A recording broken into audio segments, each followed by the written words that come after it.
देखो ये है आपका प्रोजेक्ट, ठीक है। आपका बिजनेस किसका है? टेक्सटाइल का है ना।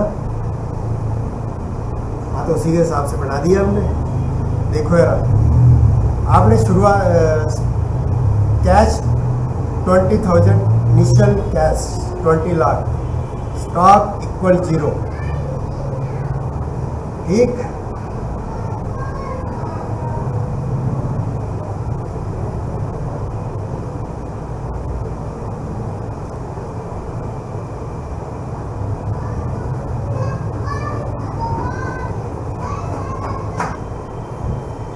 Opening balance 20,000, print textile business cycle import produce sell, print new line raw material purchase, buy source input where buy the material purchase from country. अब वहाँ पे क्या आएगा, जब इनपुट देंगे कंट्री का पहले ऑप्शन पूछेगा 1 कंट्री एंड 2 स्टेट, कि किसी आप दूसरी स्टेट से मंगवा रहे हैं या कंट्री से मंगवा रहे हैं, ठीक। ये प्रोजेक्ट समझा रहा हूँ मैं आपको। इफ हमने कहा बाय सोर्स इक्वल 1, हमने क्या कहा, बाय सोर्स इक्वल 1, ठीक। तो country equal input, country name, base price, float, input base price, उसका जो प्राइस हो, जिस कंट्री से आप माल लाए उसका प्राइस, फिर इंपोर्ट ड्यूटी, और इंपोर्ट ड्यूटी लगेगी, float import duty, input import duty जो भी लगेगी। तो क्या होगा, total Y base price plus base price multiply import duty, ठीक है। मल्टीप्लाई इंपोर्ट ड्यूटी मतलब उसको डिवाइड कर देगा 100 से, मतलब जितने भी परसेंट निकालना हो। फिर print F import from country successful, तो वो क्या बता देगा, सक्सेसफुली दिखा देगा, ठीक है। फिर elif by source equal to state, अगर किसी दूसरी स्टेट से मंगवा रहे हैं तो उसमें भी यही चीज आएगी। Base price float input base price is same input, is it your home state, yes और नो। अगर आपकी अपनी होम स्टेट होगी, उससे भी मंगवा रहे हो, उसमें यस करना है या नो करना है, क्योंकि उसमें भी CGST SGST लगेगा। CGST equal float input CGST, CGST float input SGST, total by base price plus base price multiply CGST plus SGST divide 100। मतलब जैसे IGST में तो 9% है ना, सॉरी 18% है, तो CGST SGST में क्या आएगा, जब 9% CGST SGST 9% डिवाइड 100 हो जाएगा। IGST float input, IGST percentage, total by base price plus base price multiply IGST divide 100, right. जैसे फॉर एग्जांपल हम 18% डालते हैं तो क्या आएगा, मतलब 18 डालते हैं तो 100 से डिवाइड कर देगा 18 को, वहाँ पे 9 करेगा। Price purchase from state successful, और यहाँ पे क्या दिखाएगा, परचेज उस स्टेट से सक्सेसफुली परचेज किया है। Cash minus equal total Y, stock plus equal, अब कैश क्या हो जाएगा आपका, माइनस हो जाएगा जितने का आपने बाई किया होगा, और स्टॉक क्या हो जाएगा, प्लस हो जाएगा। इनपुट क्वांटिटी परचेज मीटर, अब मीटर लीटर वीटर वो तो जो भी आपको डालना है डाल सकते हैं, ठीक है। फिर स्टेप 2 हमने मान लो फॉर एग्जांपल, देखो हम कहीं दूसरी देश से या दूसरी स्टेट से माल लाते हैं, उसके बाद प्रोडक्शन भी करते हैं, उसके ऊपर खर्चे भी आते हैं, सैलरी भी एम्प्लॉयज की देते हैं। तो हमने क्या किया भाई, ये तो एक छोटा प्रोग्राम है ना, फिर हाई लेवल का बनाना हो तो उस पर तुम इसी में डीपली आगे काम कर सकते हो। नेक्स्ट क्या हमारा, print production stock expenses, wages float input labour wages production cost. फिर नेक्स्ट क्या आ गया, सैलरी आ गया, input staff salaries, total expenses wages plus salary. If cash greater than और इक्वल टू टोटल एक्सपेंसेस, अगर ये कैश बड़ा है जब बराबर है किससे, टोटल एक्सपेंसेस से, तो कैश क्या हो जाए, कैश फिर माइनस होगा, ठीक है ना। कैश तो माइनस होगा, नेगेटिव होगा, क्योंकि यहाँ पे हमने किसके हिसाब से प्रोजेक्ट बना रहे हैं, only if else if and nested if और एल्स, ठीक है। तो यहाँ पे हमने क्या किया, हमने वहां बोला था ना कि ये वहां तक काम करेगा, एल्स यहाँ तक उसको अपना सही आंसर ना मिल जाए, उससे आगे नहीं बढ़ेगा एलसिफ। लेकिन इफ क्या होता है, लास्ट होता है, प्रिंट कर दे अलर्ट नॉट एनफ कैश और सैलरी।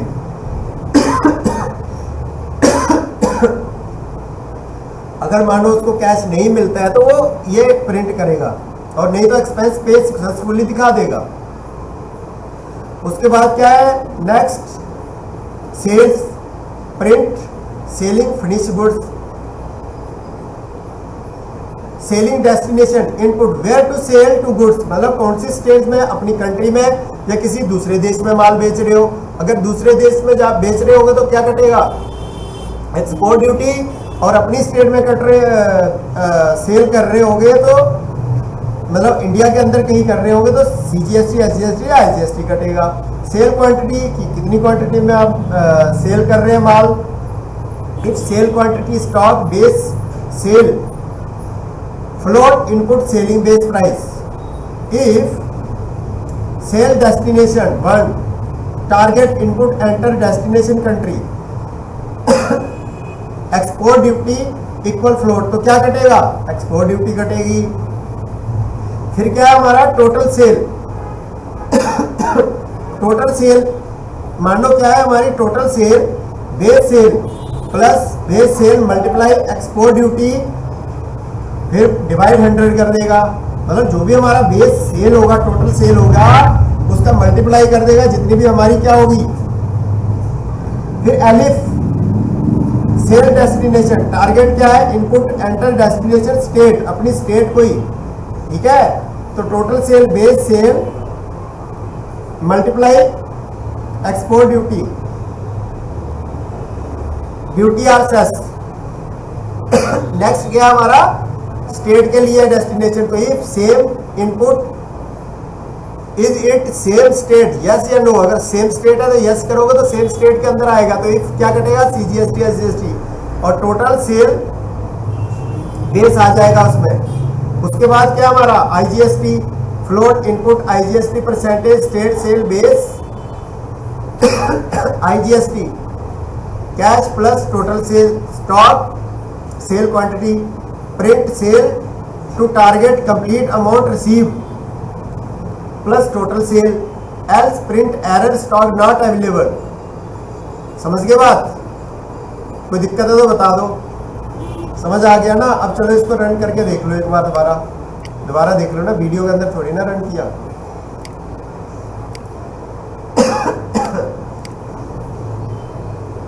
अब देखो ध्यान से पढ़ना इसको, हमने देखो पहले क्या पूछा था कि आपको कंट्री के लिए या किसके लिए, तो मैंने कहा 1 कर दिया मैंने और कंट्री लिख दी, क्योंकि चाइना से ही ज़्यादा माल आता है इंडिया में, तो चाइना लिख दिया, एंटर कर दिया। बेस प्राइस 4 लाख का माल आया और इंपोर्ट ड्यूटी कितनी लगी, मान लो 10% लगी। एंटर करते ही क्या आएगा, import from China successfully, quantity purchase की, कितना क्वांटिटी आपने परचेज किया मीटर में। अब ये मीटर वहाँ पे नहीं डालोगे, यहाँ पे वहाँ पे अगर मीटर हटा दोगे, किसकी जगह कुछ और डालोगे तो और भी आ जाएगा। ये जो मीटर डाला है अगर इसकी जगह कुछ और डालोगे तो और आ जाएगा, पीसेज आ जाएगा, पीसेज डालना है, या खाली आपको क्वांटिटी टू सेल चाहिए तो खाली सेल डाल दो। समझ गए ना, ये जरूरी नहीं है, कंपलसरी नहीं है आपको कैसे क्या करना है, ये अपनी रिक्वायरमेंट के हिसाब से आप टाइप कर सकते हो। और प्रोग्रामिंग ऐसी है, जितना आप कोशिश करोगे गलतियाँ निकलेंगी उतना आपको अच्छे से समझ आएगा। अब यहाँ पे क्वांटिटी परचेज कितना हमने कह दिया 800 मीटर, एंटर कर दिया। प्रोडक्शन स्टाफ एक्सपेंसेस, अब लेबर भी लगेगी इस पे प्रोडक्शन करने में, है ना। तो क्या किया हमने यहाँ पे, मान लो हमने प्रोडक्शन का कॉस्ट लगा दी कितनी, 50,000 लगाते हैं, ज्यादा हो जाएगी, 50,000 लेबर कॉस्ट लगा दी। और सैलरी भी तो देनी है एम्प्लॉइज को, प्रोडक्शन कॉस्ट 50,000 लग गई, और स्टाफ सैलरी, और स्टाफ को सैलरी भी तो देनी है। ये देखो एक्सपेंसेस था ना हमारा ये वाला। इसके बाद देखो सैलरी लिखा है ना हमने, स्टाफ सैलरी, तो स्टाफ सैलरी डाल दी यहाँ पे हमने कितनी, 1 लाख डाल दे, क्या हो गया इसको, तो स्टाफ सैलरी डाल दी 1,00,000, एंटर करते एक्सपेंसेस सक्सेसफुली आ गया। अब क्या कहना है, अब ये कह रहा है कि where to sell the goods, other country के लिए 1 दबाओ और अदर स्टेट के लिए 2 स्टेट्स के लिए दबाओ। अब हमने क्या करना है, अदर कंट्री में बेचेगा स्टेट में बेचे, तुम बताओ। चलो स्टेट को ही बेचते हैं पहले, तुम कह रहे हो तो 2 दबा दिया, एंटर कर दिया। अब ये पूछ रहा है कि क्वांटिटी कितनी बेची, हमने कहा 200, एंटर कर दिया। सेलिंग प्राइस क्या है, हमने कहा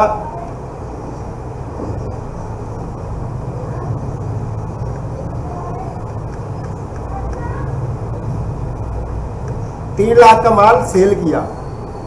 एंटर डेस्टिनेशन स्टेट,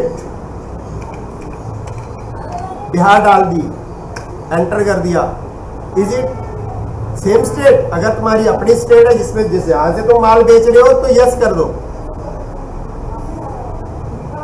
अगर नहीं है तो नो कर दो। यहां से मैंने नो कर दिया, एंटर। अब ये पूछ रहा है कि आईजीएसटी कितना कटा, मैंने कहा मुझे 18% कटा।